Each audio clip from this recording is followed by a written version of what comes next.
Laissez-moi vous donner mes conseils en tant que designer de vêtements pour construire la garde-robe parfaite. Je vais vous présenter tous mes secrets et astuces sous forme de retour sur l'expérience que j'ai pu accumuler dans l'industrie de la mode et en vous présentant tous les achats SAP que j'ai pu faire au cours des dernières années. Je vais donc pouvoir illustrer mes propos avec mes propres vêtements, donc vous allez aussi voir ce que j'ai dans ma garde-robe. On commence dans le vif du sujet avec pour certains le point essentiel de leur tenue, les chaussures. Je suis pas de la team fan de sneakers, mais c'est sûr qu'une bonne paire ça rajoute tout un charme à une tenue. Le premier type de paire qu'il faut pour vivre, c'est une paire de tous les jours. Vous allez faire les courses, boum cette paire. Vous savez pas comment vous habiller, boum cette paire. Les critères pour choisir cette paire sont assez simples, elle doit être ultra polyvalente, robuste, confortable et vous devez être prêt à l'abîmer parce que vous allez forcément l'user. J'ai opté pour une paire de Air Jordan 1 Mid Full Black ainsi qu'une paire de Air Max Tailwind 4 beige. Les deux ont bien vécu et je suis très content de mes achats. Ensuite on a la paire beau gosse, celle qu'il faut mettre quand vous êtes bien habillé. Selon vos goûts, vous partirez soit sur des chaussures très classe, soit sur des bottines. Moi j'ai fait le choix de l'option la plus polyvalente, des sneakers blanches. Essayez de vous trouver quelque chose d'un peu plus original qu'une paire de Air Force One ou de Stan Smith, même si ça fera très bien l'affaire. Moi je suis parti sur cette paire blanche et beige de chez Représente, elle est ultra confortable mais le daim sur le côté est vraiment salissant donc je sais pas si je la recommande. En tout cas j'en suis très content. Enfin ce qu'on va appeler les paires bonus, c'est des paires qui sont pas nécessaires mais que vous avez réussi à accumuler au fur et à mesure des années. C'est les paires qui vont vous permettre de faire des outfits sympas, il n'y a aucune règle pour les choisir mais gardez à l'esprit que vous ne devez pas vous fier uniquement aux tendances, faut que les paires restent dans le temps. Moi ce que j'aime bien faire c'est de regarder les paires qui étaient à la mode il y a quelques années, voir s'il y en a quelques-unes que j'aime bien. Souvent les prix ont bien descendu et je me prends une de ces paires là. J'ai réussi à avoir cette paire de Yeezy 700 sur Vinted et j'ai également cette paire de Air Max 90 que j'ai vue nulle part donc j'en suis très content. Avant de continuer vous devez vraiment savoir que je prends super soin de mes affaires et c'est ce pourquoi je garde des paires depuis plusieurs années et qui sont toujours en super état. Pour toutes mes paires et les vêtements que vous allez voir après c'est des pièces que j'accumule depuis la 3e donc presque 6 ans. D'où l'importance de choisir des pièces de bonne qualité qui vont durer dans le temps et surtout d'en prendre soin. Après les chaussures vient la pièce la plus sous-estimée de votre garde-robe et qui est pour moi la plus importante, le pantalon. Pour moi le pantalon c'est vraiment la pièce principale et vous allez voir que je parle en connaissance de cause. Un pantalon ça change complètement l'ambiance de votre tenue et ça de manière beaucoup plus frappante que tous les autres vêtements. Il y a deux types de pantalons qui sont pour moi essentiels à avoir, c'est un jean et un pantalon habillé. Un jean ça vous permettra d'avoir un pantalon de tous les jours, prenez une couleur simple avec une coupe dans laquelle vous êtes à l'aise pour pouvoir le matcher avec presque toutes les pièces de votre garde-robe. Pour les pantalons mes coupes préférées c'est les coupes droites et les coupes un peu larges. Mais en grandissant j'ai appris à aimer un nouveau style de pantalon, les pantalons habillés. Quelle que soit la matière j'adore, je trouve que ça fait vraiment élégant, ça fait vraiment habillé, ça change des jeans et des cargos donc moi je pense que c'est vraiment important d'en avoir au moins un dans votre garde-robe. Surtout que vous pouvez les porter avec des chemises pour être classe comme avec une tenue un peu plus streetwear et plus tranquille. Je sais que certains adorent les jogging et en ont fait des pièces à part entière de leur dressing, moi c'est pas trop mon délire, j'en ai un seul et je le porte jamais en dehors de chez moi. Ensuite on a les pantalons bonus, c'est les pantalons que vous gardez pour des outfits en particulier. Là on va avoir les cargos, les jeans avec des motifs particuliers, les pantalons avec des coupes un peu plus excentriques. En commençant la musculation au lycée j'ai pris énormément de poids, ce qui a eu pour effet qu'en quelques semaines je ne rentrais dans presque plus aucun de mes pantalons. Des pantalons incroyables, du jean Levi's, du cargo Carhartt, bref plus aucun malais. J'ai donc dû tout racheter en quelques semaines et donc je me suis tourné vers la fast fashion pour pouvoir combler ce manque rapidement. Mais donc aujourd'hui les pantalons c'est vraiment le point faible de ma garde-robe parce que j'ai beaucoup de pantalons de mauvaise qualité et j'ai aucune vraie pièce principale que je peux mettre dans ma tenue. Le seul pantalon dont je suis vraiment content c'est ce pantalon en nylon de chez Prada que j'ai réussi à avoir sur Vinted pour 30 €. Vraiment merci les mamans italiennes. Bref, acheter des nouveaux pantalons c'est sur mes listes d'achat et justement restez bien jusqu'à la fin parce que je vous présenterai tous mes bons plans et endroits pour acheter vos vêtements. Après l'élément le plus sous-coté de ta garde-robe vient l'élément le plus surcoté, les t-shirts et chemises. On a tous plein de t-shirts dans notre dressing et en vrai à moins que tu sois dans un endroit où il fait super chaud, bah ça sert presque à rien. Moi je vous conseille vraiment d'investir dans des basiques mais déclinés en plusieurs couleurs simples et plusieurs coupes. Par exemple un t-shirt noir et blanc en coupe un peu slim pour vos outfits un peu plus classe, un t-shirt noir et blanc un peu plus oversize pour vos outfits de tous les jours, etc.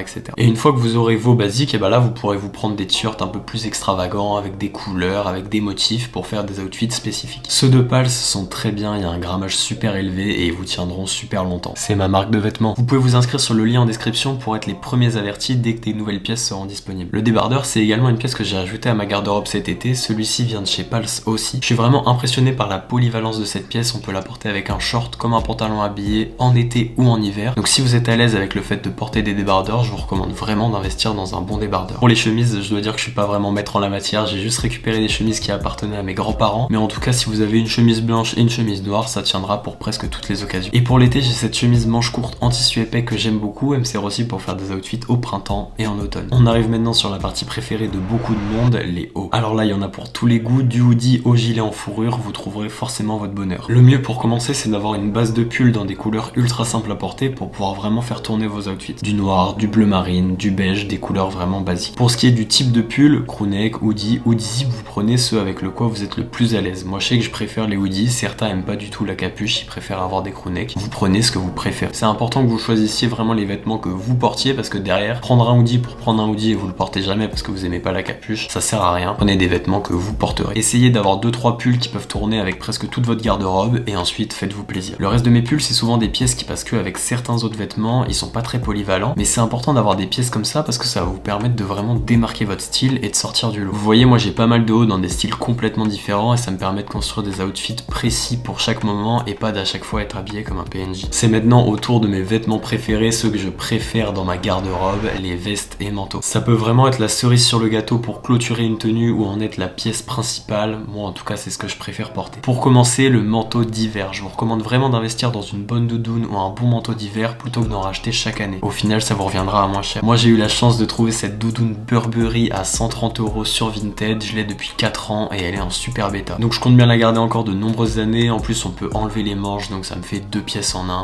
C'est super. Ensuite j'ai énormément de vestes. Mes vestes préférées c'est les vestes sportwear vintage en matière synthétique que je vous recommande car encore une fois c'est ultra polyvalent. Ensuite c'est important d'avoir une veste de pluie pour l'automne ou le printemps. Moi j'ai opté pour cette veste imperméable Représente. C'est une marque que je vous recommande. J'ai acheté plusieurs fois chez eux et c'est vraiment de la bonne qualité. Le reste c'est vraiment des vestes plaisir qui sont beaucoup plus dures à mettre mais qui me font toujours plaisir à mettre. Pour certains c'est sacré, pour d'autres c'est inexistant. Je parle bien sûr des accessoires et bijoux. Là ça dépendra vraiment de vous. Moi je suis pas très couvre-chef, vous me verrez très peu avec un bonnet ou une casquette alors que certains vivent littéralement avec une casquette greffée sur la tête. Donc ça dépendra vraiment de votre affection pour ça. Pareil pour les sacs et sacoches. Pour les bijoux, vraiment n'achetez pas des bijoux bas de gamme, ça se verra aux premières chaleurs de l'été, vous aurez les doigts tout verts. C'est vraiment mieux d'avoir 1 ou 2 bijoux en argent de bonne qualité plutôt que 500 bijoux en toc. Moi j'ai pas énormément de bijoux parce que j'ai fait le choix de la qualité, mais par contre je les porte presque tous. Et j'ai tout le temps des bagues sur les doigts. Alors oui là je les ai pas, c'est parce que quand je tourne je les mets pas, sinon quand je bouge mes mains ça fait du bruit et c'est chiant à la caméra. Pour moi avoir des bagues c'est essentiel, je trouve que ça rajoute vraiment un charme à mes mains et j'aime beaucoup. Quand je veux être beau gosse je rajoute la petite montre et quand je veux être vraiment beau gosse je rajoute le petit bracelet en plus. Et tout ça en argent 925. Mais il y a aussi des très bonnes marques de bijoux en acier inoxydable, faites simplement attention à qui vous achetez. Moi je sais que j'ai déjà acheté une bague en acier inoxydable chez Vitali et c'était bien. Mais le meilleur conseil que je peux vous donner pour avoir plus de style c'est de prendre soin de vous, de votre visage, de votre corps, de votre peau. Parce que vous aurez beau avoir la toute dernière paire du moment, si vous avez aucun charisme, eh bien ça changera rien à votre vie. Mais alors, où acheter vos vêtements? Pour ce qui est des endroits où acheter vos vêtements, moi j'aime beaucoup End Clothing. C'est des vêtements haut de gamme mais il y a souvent des bonnes promotions qui vous permettent de faire des bonnes affaires et d'acheter des pièces principales de votre garde-robe à des prix réduits. C'est un site anglais donc faites attention aux frais de douane. Sinon moi je préfère soutenir les marques directement, donc dès que j'affectionne une marque, eh bien j'achète directement sur sa boutique ou alors j'achète en seconde main quand j'ai pas beaucoup de budget. Les gars, s'il vous plaît, pour aider la communauté, écrivez en commentaire les meilleurs endroits où vous achetez vos vêtements et pourquoi. Écrivez les noms des vendeurs et des marques chez qui vous avez déjà acheté et si vous étiez satisfait de la qualité ou pas. Faites de l'espace commentaire un endroit ultra rentable pour que tout le monde puisse regarder et faire des bonnes affaires en achetant ses vêtements sur internet. Pour ce qui est de mes marques préférées, j'ai pas eu l'opportunité d'en tester énormément mais je vous recommande vraiment Pulse. Forcément vous me direz c'est ma marque de vêtements mais aujourd'hui je pense sincèrement qu'avec la qualité que je propose ça vaut vraiment le coup pour vous d'aller jeter un coup d'œil. Parce que si vous adhérez à l'image de marque et au design qu'on propose, ça vaudra vraiment le coup pour vous d'acheter du Pulse. Le site internet est fermé la plupart du temps parce qu'on fonctionne par drop. Donc si le site est fermé quand vous voyez cette vidéo, inscrivez-vous et vous serez prévenu dès la prochaine réouverture. Sinon en marque, j'aime beaucoup Cole Buxton et Représente, 2 marques anglaises que j'ai pu tester et j'adore vraiment leur qualité. C'est des prix haut de gamme mais je peux vous garantir que c'est des pièces qui vous tiendront dans le temps et qui sont rentables à acheter si vous en prenez soin. Sinon je m'intéresse de près ou de loin aux petites marques indépendantes, faites quand même attention à qui vous soutenez, la majorité ils produisent quand même au fin fond de la Chine ou au fin fond du Bangladesh avec de la très mauvaise qualité, c'est souvent juste du design. Donc faites attention à qui vous soutenez, voilà, chez Pulse sont produits au Portugal, je glisse ça comme ça. Et quand je veux des trucs pas chers, et ben je vais sur Vinted acheter en seconde main. Quand je fais mon shopping chez des marques, je m'attends pas à avoir un t-shirt à 30 ou 40 euros. Pour moi, je suis prêt à dépenser beaucoup plus pour avoir un bon vêtement neuf de qualité. Et quand je suis prêt à dépenser que très peu d'argent, et ben je vais sur Vinted ou sur des sites de seconde main. Pour moi, c'est vraiment important si vous n'avez pas beaucoup d'argent, de préférer la seconde main à la fast fashion parce que ça sera vraiment plus durable dans votre garde-robe et puis après aussi pour la planète, ça vous connaissez, mais rien que pour votre garde-robe, ce sera déjà beaucoup mieux. Parce que des pièces de fast fashion, ça a un roulement ultra vite, au bout de quelques mois, elles seront plus bonnes et vous devrez en racheter, ce qui vous bloquera constamment et vous maintiendra dans ce truc d'avoir une garde-robe jamais vraiment ouf avec des pièces incroyables. Si je devais résumer la vidéo en une phrase, ce serait acheter les vêtements qui vous font plaisir tant qu'ils sont de bonne qualité et qui constituent un ensemble harmonieux. Merci beaucoup d'avoir regardé la vidéo jusque là, ça me fait énormément plaisir. Tu peux t'abonner pour me soutenir et oublie pas ton petit commentaire avec tes meilleurs plans ça pour aider tout le monde. Bref, on se retrouve samedi prochain pour une nouvelle vidéo. Salut!